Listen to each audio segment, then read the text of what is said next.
प्रथम भाग पर द्वितीय भाग को समस्त स्वागत। द्वितीय भाग में आम परिवहन संचालन विभिन्न तत्व पढ़ा, विभिन्न परिवहन प्रक्रिया विषय जाना, उद्भिदर विभिन्न प्रकार परिवहन पदार्थ गुड़ी बुझा एवं यापर डिस्क्रिप्शन थी लिंक रु यही विषय एक ऑनलाइन टेस्ट दबा। तेज आसतु आरंभ कर।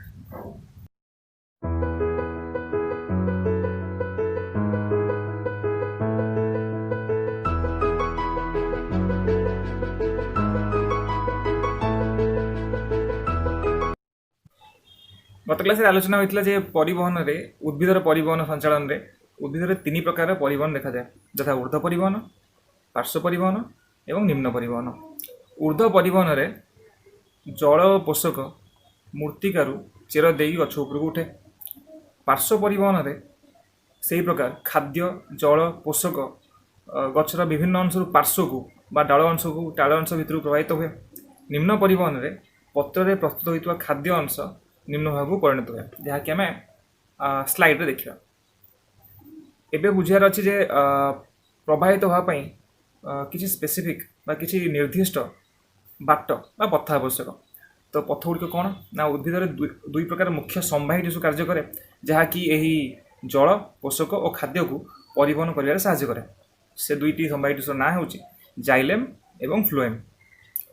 जाइलेम रे मुख्यतः जल, धातव लवण और पोषक द्रव्य प्रवाहित होता है, किंतु फ्लोएम रे खाद्य जोटा कि पत्र तैयारी होता है सही खाद्यटी पत्र बाट देकी बा पत्र प्रस्तुत है फ्लोएम बाट देकी गछर विभिन्न अंश में पहुँच जाए। आम जाचु जे पत्र खाद्य तैयारी करे, ता अर्थ चेर को बचाई खाद्य आवश्यक। से खाद्यटा पत्र ठारू ही आसी फ्लोएम बाट दे चेर में पहुँच जहाँकि आम स्लाइड देखा।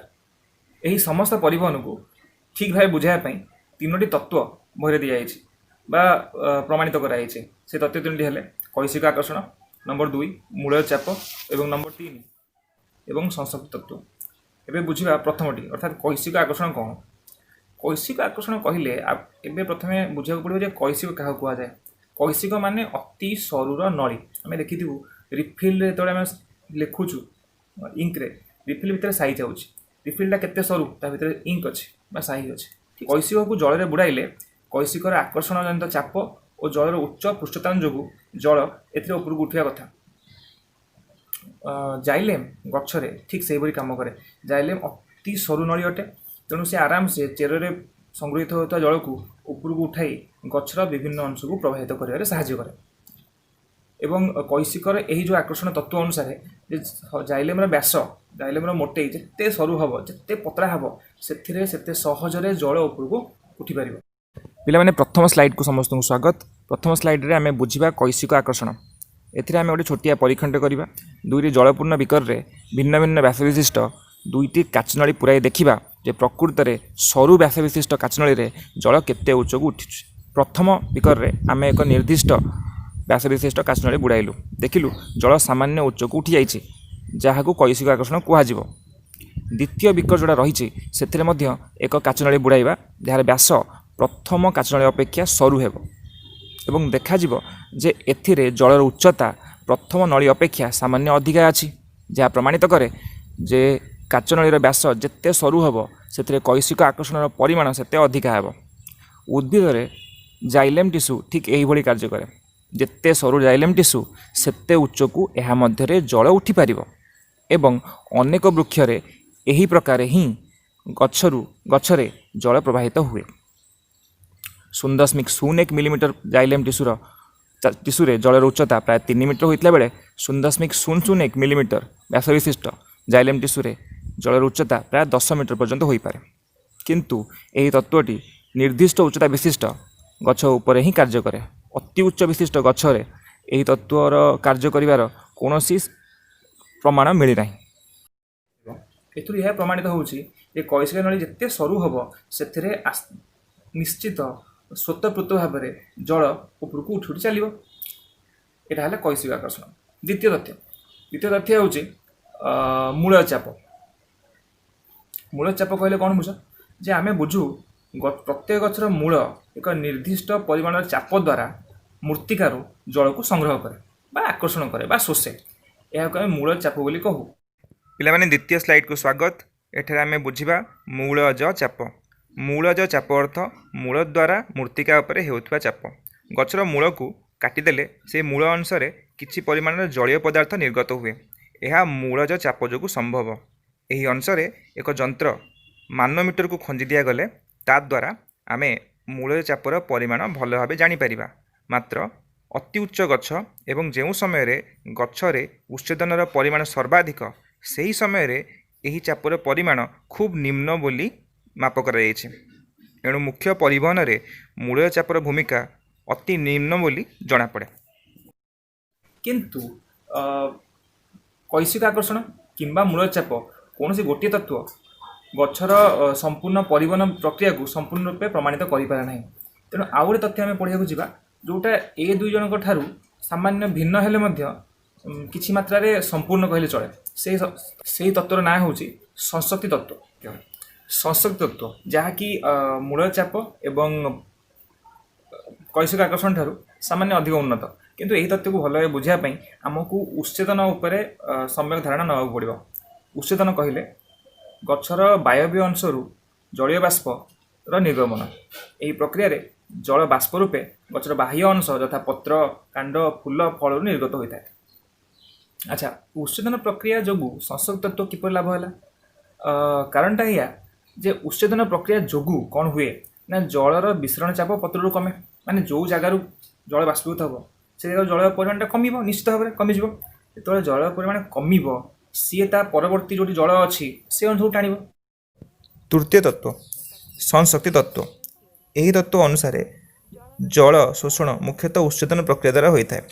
उच्छेदन प्रक्रिया जोगु उद्भिद बहु परिमाणर जल क्षय करे एवं पत्र रे जलर विसरण चाप कमी जाए। यह फल पत्र निकटस्थ शिराप्रशिरा, शिराप्रशिरा निकटस्थ डाल बा कांड और कांड निकटस्थ मुख्य डाल बा कांडरू जल शोषण करे। ठीक सही परी कांड निज भितर थिबा जाइलेम टिश्यू जल शोषण आरंभ करे। जाइलेम मूल उपरे प्रभाव पकाए एवं मूलरू जल स्रोत को शोषण करे। एहीपरि भावे मूलरू पत्र पर्यंत एक अक्षुण्ण एवं निरवच्छिन्न जलधारा प्रवाहित हुए। यह आमे उच्छेदन स्रोत कहू। यह जोगु गछर विभिन्न अंशरे जल आपे आपे पहुँची जाए। यही उच्छेदन स्रोत जोगु जल पहुँचा समय दुई प्रकार बल कार्य करे। नंबर 1 संशक्ति बल एवं नंबर 2 संलग्न बल। यही दुईटी बल हेउची कौन ना अति सूक्ष्म नली भितर जल अणुमानक मध्यरे जो बल निहित थाए ताहाको आमे संशक्ति बल कहू। ठीक सही परी जल और जाइलेम भित्ति मध्य थिबा आकर्षण बल को आमे संलग्न बल कहू। यही दुईटी बल जोगु जाइलेम टिश्यू मध्य जल खूब सुंदर भावे ऊपर को उठी उठी चले। यह जोगु कौन हुए ना जलर एक आकर्षण शक्ति वृद्धि लाभ करे एवं यही आकर्षण शक्ति जल को पत्र रु चेर पर्यंत निरवच्छिन्न भाव टाणे। आई टाणिबा जोगु गछर प्रत्येक अंशरे मूर्तिकास्थ जल सुंदर भाव पहुँच जाए। आपको आम संशक्ति तत्व कहू। तुम देखि पिला माने गोटे कुंडरू आउ गोटे कुंड को बाहर को जदि आम पानी टाणिया चाहूबा अल्प पानी टाणिया चाहूबा गोटे सरू पाइपटे से पूर्ण कुंड में पूरे देकी जब शोषीदेवा पार्टी पानी थे चली आसो और आउ थे शोषा दरकार नहीं। कुंडरू पानी शेष होगा पर्यंत पाइपटे पानी चलो। गछ ठीक से हुए जो उच्छेदन प्रक्रिया आरंभ हो जाए दिन बेला गछ लगातार ये स्रोत फल मूर्तिकार जल टाणा लगे। यह आम संशक्ति तत्व बोली कहू।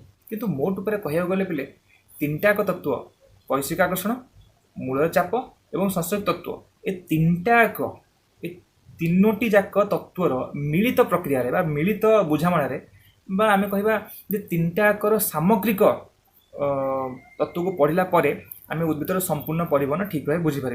कारण गोटे तत्व स्वयं संपूर्ण नुहे बा गोटे तत्व संपूर्ण उद्भिदर परिवहन व्यवस्था को प्रमाणित करें ना। उच्छेदन प्रक्रिया रे मुख्यतः तीनोटी अंशरू गछर वायव्य अंशरू जलीय बाष्पीभूत हुए। से तीनोटी अंश गुड़िक हेले मात्ररंध्र स्तोम एवं त्वचावरण जहाँकि आम स्लाइड रे देखिया। तो मोट उपरे आम यही सिद्धांत उपनीत हो पारू ଯେ ଗଛରେ ହେଉଥିବା ପରିବହନ ଜୀବଜଗତ ପାଇଁ ନିହାତି ଆବଶ୍ୟକ। ଉଦ୍ଭିଦରେ ଜଳର ପରିବହନ ଦର୍ଶାଇବା ପାଇଁ ଏକ ଛୋଟିଆ ପରୀକ୍ଷଣଟି କରିପାରିବା ଆମେ।